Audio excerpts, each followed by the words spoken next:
क्या फैसला किया और समाप्त में हुआ क्या था? देखिए, सबसे पहले तो हम मुबारकबाद देना चाहेंगे तुलबा को, पाकिस्तान के नौजवानों को, खासतौर पे जो तुलबा जिन्होंने MD कैट लिया, कि ये उनकी काविशें हैं, कि उनका प्रोटेस्ट है, इसमें हमारा वकीलों का कोई कमाल नहीं है, खासतौर पे मेरा तो बिल्कुल नहीं है।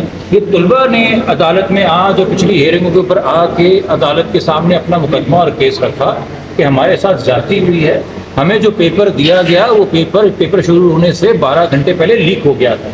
इस बात का फिर आखिर में इतराफ़ हेल्थ सेक्रेटरी साहब ने खुद किया कि मुझे खुद रात 12 बजे जो सुबह पेपर होना था उसकी कॉपी मिल गई थी और मैंने चांसलर्स को भेज दिया।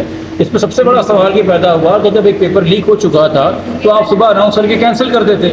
आपने क्यों बच्चों को उस मुशक्कत से गुजारा, उस ट्रॉमा से गुजारा, और तब से लेके अब तक जो 4 साढ़े 4 हफ्ते गुजरे हैं, एक एक दिन बच्चे जो है अपने मुस्तकबिल के बारे में सोच के जिस शदीद मेंटल इमोशनल ट्रॉमा से गुजरे हैं उसका तो अजाला अब नहीं हो सकता। और फिर साथ में FIA इंक्वायरी कमेटी, जो कि दूसरी जो मुबारकबाद की मुस्तहक है वो सिंध हाई कोर्ट है कि जो काम सिंध हुकूमत का था वो अदालत कर रही है, जो काम हेल्थ सेक्रेटरी का था वो अदालत कर रही है, जो काम डॉ यूनिवर्सिटी का था वो अदालत कर रही है। अदालत के कहने पे एक इंक्वायरी कमेटी बनी और FIA ने आज आके दूध का दूध पानी का पानी कर दिया कि जनाब पेपर तो लीक हुआ था और कुछ लोग हमने 0 इन भी कर लिए, पकड़ भी लिए, उनके नाम हमने नो फ्लाई लिस्ट वगैरह पे भी डाल दिए। तो उसके बाद तो कोई गुंजाइश ही नहीं थी कि मौजूदा MD कैट के रिजल्ट्स हैं उनको हम फाल रखें, उनको हम वैलिडेट करें। तो इसलिए पहला फैसला जो अदालत की तरफ से आया है कि MD कैट रिकंडक्ट होगा। आज से जो शॉर्ट ऑर्डर भी आया है 4 हफ्ते के ड्यूरेशन में होगा ताकि 1 महीने का बच्चों को वक्त मिले। मजीद जो तफसीलात हमारे पास अभी तक ऑर्डर की आई वो ये है कि अब शायद डॉ यूनिवर्सिटी ये इम्तहान ना ले और शायद अब ये तैयारी की जा रही है कि IB या किसी और यूनिवर्सिटी को जो कि जिम्मेदारी अदा कर सके उनको दी जाएगी। वो डिटेल ऑर्डर में इसकी तफसील होगी, मगर ये ज़रूर यकीनी बनाया गया है कि जो MD कैट का करिकुलम है जो कि ऑलरेडी PMDC शाया कर चुकी है उसी के मुताबिक उस इम्तिहान का स्ट्रक्चर होगा, उसका वेटेज होगा, उसका डिफ़िकल्टी लेवल होगा।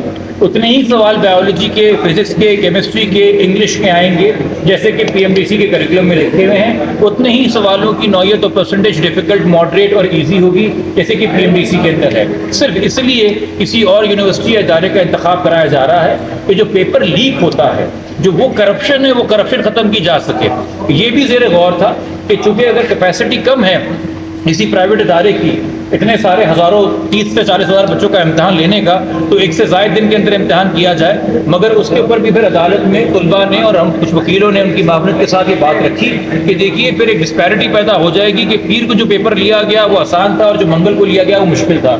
तो तवक्को यही है कि डिटेल ऑर्डर इस बात को भी एड्रेस करेगा और एक ही दिन में तमाम पेपर होगा, पूरे सिंध के अंदर होगा, होपफुली साफ और शफाफ होगा, जो करिकुलम डिक्लेयर्ड है उसके तहत होगा और इस बार कोई पेपर के अंदर लीकेज नहीं होगा। ये बच्चे, ये हमारे कौम का सासा हैं, पूरी ज़िंदगी लगाई है इन्होंने आगे इस बात पे कि इन्होंने आगे जाके डॉक्टर बनना है। तो जब इस तरह की कोई कार्रवाई या गैर जिम्मेदारी हुकूमत की जानिब से होती है, ये डिसल्यूशन हो जाते हैं। और हम जितना शुक्र अदा करें सिंध हाई कोर्ट का कम है कि उन्होंने ये डिसल्यूशनमेंट ख़त्म की है और उन्होंने इस कौम के मुस्तकबिल को ये यकीन दिलाया है कि तुम्हारा मुस्तकबिल इस मुल्क में है और रोशन है, कोई है तुम्हारा दर्द सुनने वाला और उसका इलाज ढूंढने वाला। और हम मीडिया के भी बड़े मशहूर हैं जिन्होंने बच्चों की आवाज़ को, तुलबा की आवाज़ को उजागर किया और इस इशू को रेलेवेंट रखा। बहुत थैंक यू। बिस्मिल्लाहिर्रहमानिर्रहीम।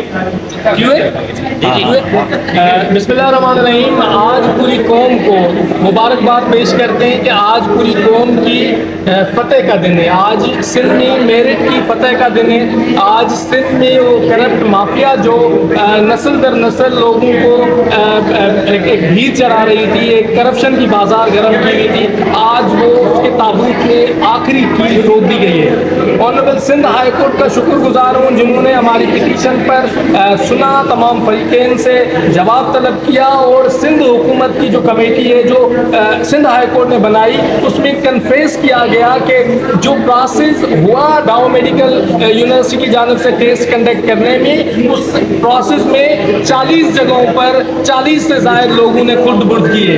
ये एक रिटन जो है वो चीज़ें हमारे पास एविडेंस आ गए हैं। दूसरी जानिब FIA ने जो है वो एक कन्फेस किया है, FIA डीएनए के 4 लोग उन्होंने पकड़े। 4 लोगों में से एक बंदे ने अपना डेटा डिलीट किया, जिसके बाद वो डेटा रिकवर किया गया है और वो बंदा, और इसी के अलावा जो नो फ्लाई जोन में इस वक्त 3 लोग जो हैं वो बहुत शुक्रिया आपका, 3 लोग जो है इस वक्त भी नो फ्लाई जोन में 4 लोगों को शामिल किया गया है। तो मैं शुक्रगुजार हूँ तमाम सिंध हाई कोर्ट का और तमाम लोगों का जिन्होंने इस मामले में सपोर्ट की, मीडिया के दोस्तों को, तमाम लोगों का।